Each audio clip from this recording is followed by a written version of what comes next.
Okay. Talking throat exercised, voice ready. Just wanted to give a quick update on what I've read, and a book haul and a vinyl haul. So I finished, and I left this down here. Hang on. Boop.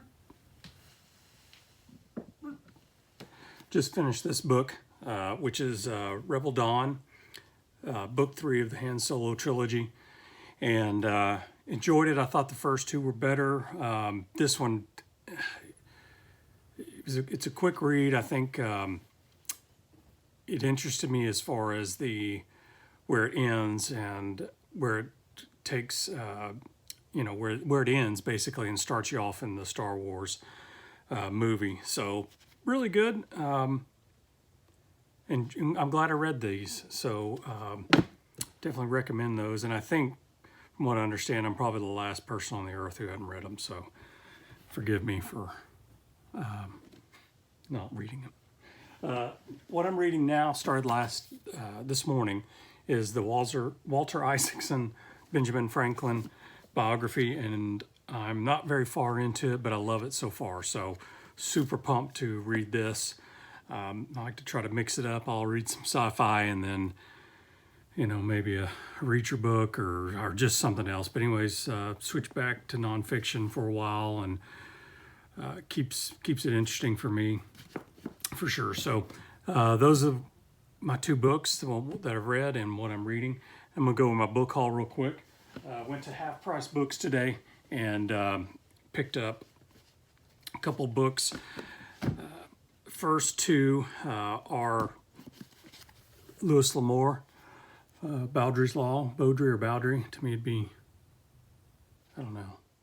I have Bowdry, the first one, whatever that one is. So these were $1, so I couldn't pass these up. This one is called The Rider of the Ruby Hills. And what's interesting about this is reading the back of it. These were early magazine stories, and I guess they're collected here. They may be in another edition too, but I wasn't familiar with them, and was real excited to get that. Pretty cool cover. Next is Bethany's Sin by Robert R. McCammon. I've read Wolf's Hour, and on that previous tour I talked about owning They Thirst, and I've read The Devil's Boat. I think it was called The Devil's Boat. So I'm trying to get more of these. They had a copy of Boy's Life. It was a hardback, big huge thing, and it was $2 or $3, but I didn't get it. And I know that that's a good one. So anyways, this one sounded really good. Just kind of a little blurb on the back of it. It says, in a mad stampede, they storm the tree-lined streets and wield their wrath upon their ancient enemy. Sounds great. So I'm excited to read that. Next are 2 Brian Lumley books, the Necroscope series. I've read one of those so far, and I've got a bunch more that I've collected and found. This is the Avengers and Defilers. I don't know where it falls into as far as the series, but really pumped to have found these. Next is 2 Diary of a Wimpy Kid books, and I've read these to my kids for years and thought that that noise you hear is the garage door opening. I stand on top of the garage because this is where my little room's at, so every time somebody comes in or out, it shakes violently. So I picked up these 2 to continue the series. I used to read these to my kids every night, and I guess it's why I keep buying them.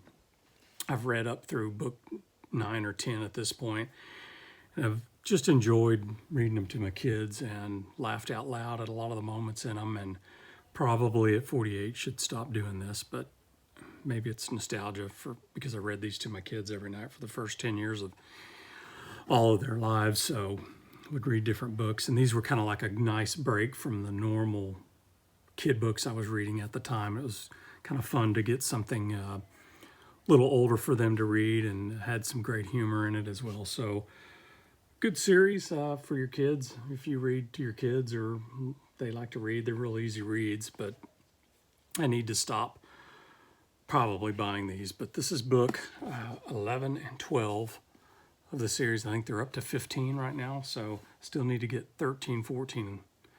I have 15 because it was on sale at Costco this year, last year. So that's my book haul, and I'll log these into Goodreads and then file them away over here on the shelf. So last is my vinyl haul. This is, and I just opened it up because I knew what it was. This is Mike and the Moon Pie, the Lost Songs of Gary Stewart, Touch of You.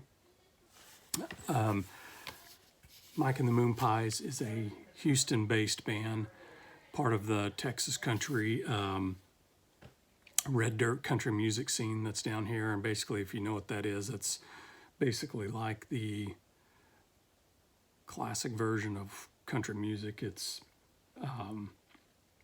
not pop like you hear today. I mean, most country music you hear today is all pop music written by people in cubicles and stuff like this. And there's an underground movement that's been around for a while of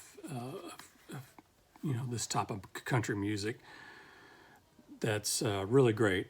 But this album in particular, I bought last year when it came out, and this band was chosen, I think, by the family of Gary Stewart to do these songs, and they're fabulous. This whole album is a complete 10. If you're a fan of Gary Stewart, which is early 80s country, you'll love this. They basically recorded his songs, so highly recommend it. It was my favorite album of last year, and I had to have it on vinyl. So pick it up if you like that kind of music. I'm sorry for the glare. It's just a genius album.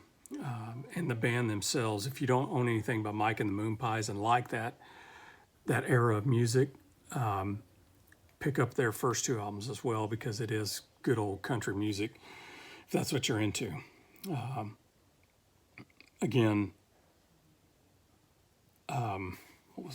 lost my thought there, which isn't hard to do. So it's Friday night, y'all. Hope you have a great one. And that is it.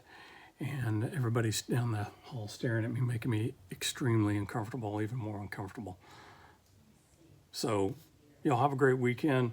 Pick up Mike and the Moon Pies, A Touch of You. Mike and the Moon Pies, Touch of You. You won't regret it if this is your thing. If it's not, you can always pick up some of this, some of these guys. It's always a good Friday night jam to listen to. Have a great one, and watch the Super Bowl, do some barbecuing, or go fishing in your kayak.